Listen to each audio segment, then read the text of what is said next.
Тоқаев кет, шал өл, біз террорист емеспіз, бізді атпаңдар деп жазып адамдар ұстап тұр. С какой целью вы сюда приехали? Можно еще раз? Сейчас говорить то, что мы говорим, да? Так у вас вопросы не есть? Нет, я буду задать вопрос, вы отвечаете. Дальше мы решим, что делать. Как есть что говорить? Да. С какой целью вы к нам приехали в Казахстан? 1 числа со мной созвонились незнакомые люди и предложили участвовать в митинге. Предложили 90 тысяч тенге. Поскольку я безработный в Кыргызстане, я согласился. Они купили мне билет. 2 числа я прилетел в Алмату.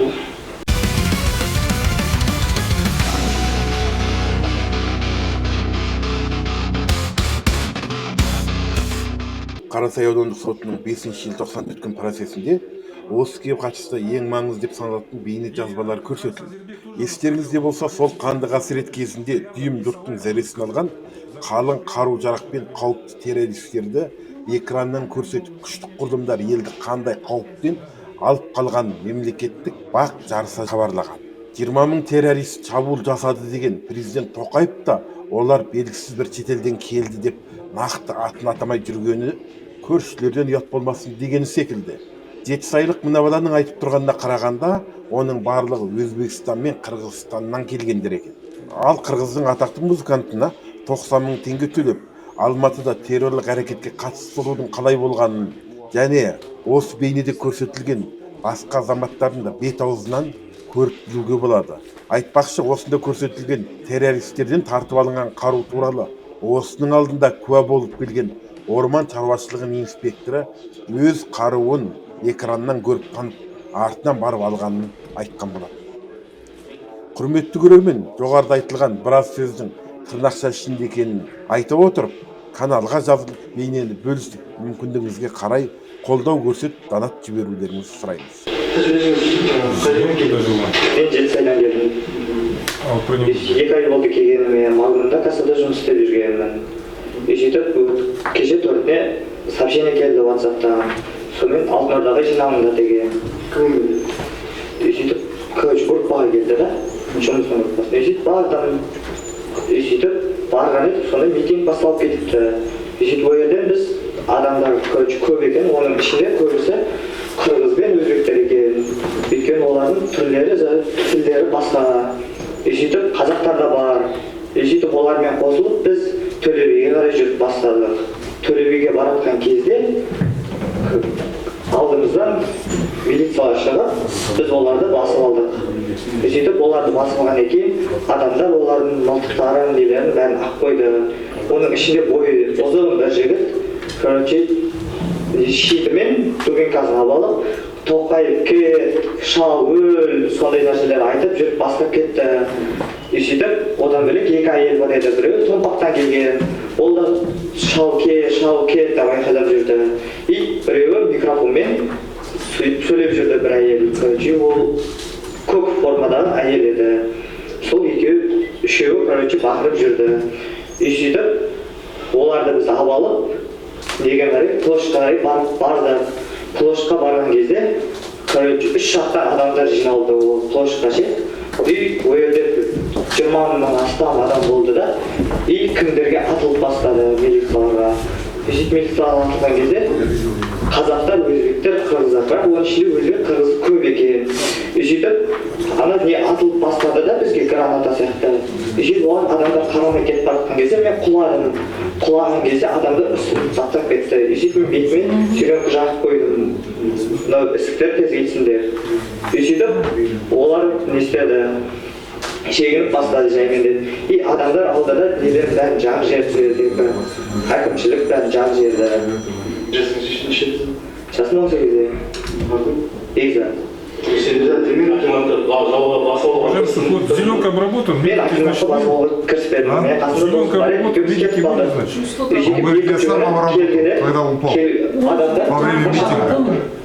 Үлкен плакат қойып алған. Тоқаев кет, шал өл, біз террорист емеспіз, бізді атпаңдар деп жазып адамдар ұстап тұр. Сөйтіп, біз оны көрдік та, кетіп қалдық. Яғни сол хабарлама келген бірінші ешқандай да тоққа қатысқан жоқ, ешкіммен. Ондай ешнәрсе жоқ.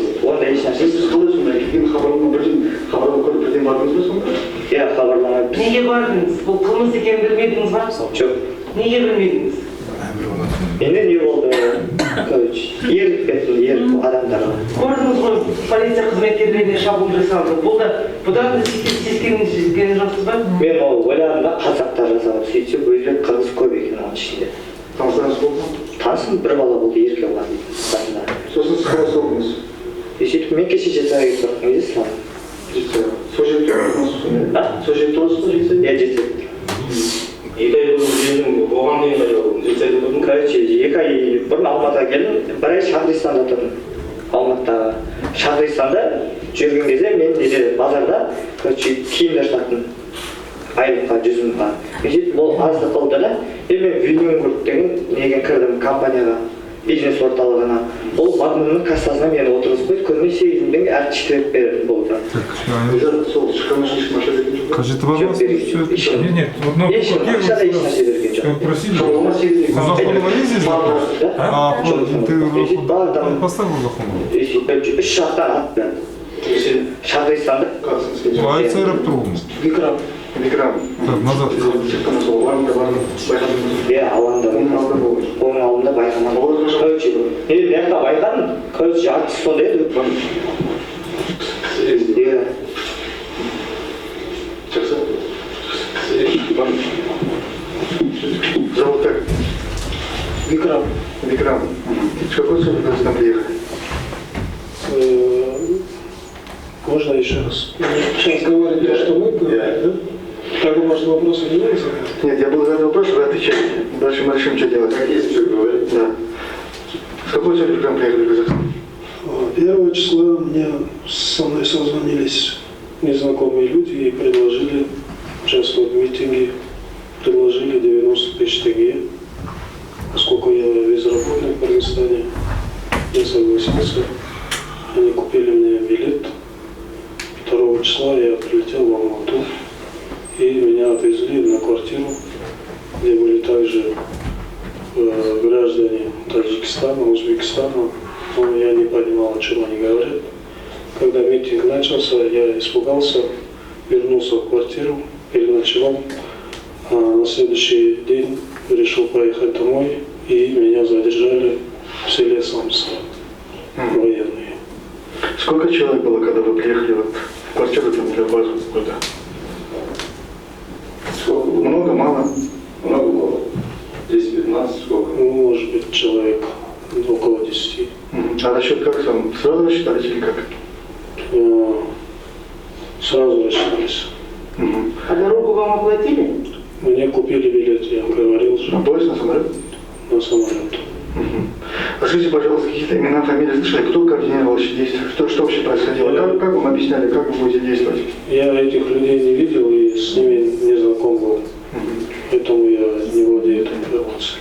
Ну вот вы говорите, позвали на митинг, а потом говорите, что я побоялся выйти на митинг. Как это понять? Я просто увидел это беспредел, я не был готов. Я до этого не участвовал в митингах. Поэтому я решил, что не буду участвовать, вернуться домой. 4 числа вы участвовали в митингах, которые происходили на площади в Алматы? Ну, ты когда побежал домой или где? Побежал домой, да. Домой куда побежали? В микрорайоне, где снимали Джетиш. То есть в митингах, в погромах вы не участвовали? Да, объяснили. Нет, я же сказал, что я испугался и поэтому вернулся домой. А тогда, как бы вот вы деньги же получили, они потом с вами не связывали, что вы должны были там поучаствовать? Ребята, как себя держали? Я не смог связаться, потому что меня поймали военные и А связь-то как держали вы с ними? на телефон, Они на каком языке с вами вообще разговаривали? на русском. После этого вы их не видели, не слышали? Да? Нет. Служили? Альтернативную службу проходил. А вот вас, куда вы приехали на квартиру, там они какие-то вещи раздавали, там оружие, какие-то металлические предметы? Поскольку там были граждане Таджикистана и Узбекистана, я вам говорил, что я не понимаю, о чем они говорят. Но они вам на руку ничего не давали, да, получается? Нет. Я оружием не умею пользоваться. Но вы жалеете о том, что вы пытались участвовать в митингах незаконных? Вы сожалеете вину? Очень жалею, признаю. Ты не имеешь это делать, судят вообще полный хаос, маманың Сам қалай шықты олар? Почему именно на вас вышли? Я не знаю, просто написали. А в Кыргызстане вы, получается, вообще нигде не работали? Ну, как сказать? Ну, подработка что у вас было? Как-то же они Мы с вами не приезжал, да. Мы с вами договорились, что я не без работы. А вообще я работаю, конечно. Значит, В организации менеджера. Надо было это при Салтанат посмотреть. да. То есть сколько вообще не надо было? Здесь все подсказывают им. Уважаемый суд, я хотел бы пояснить, в ходе депонирования Рузакунова он указывал как раз на ссылку. Послушай, Можно так сказать.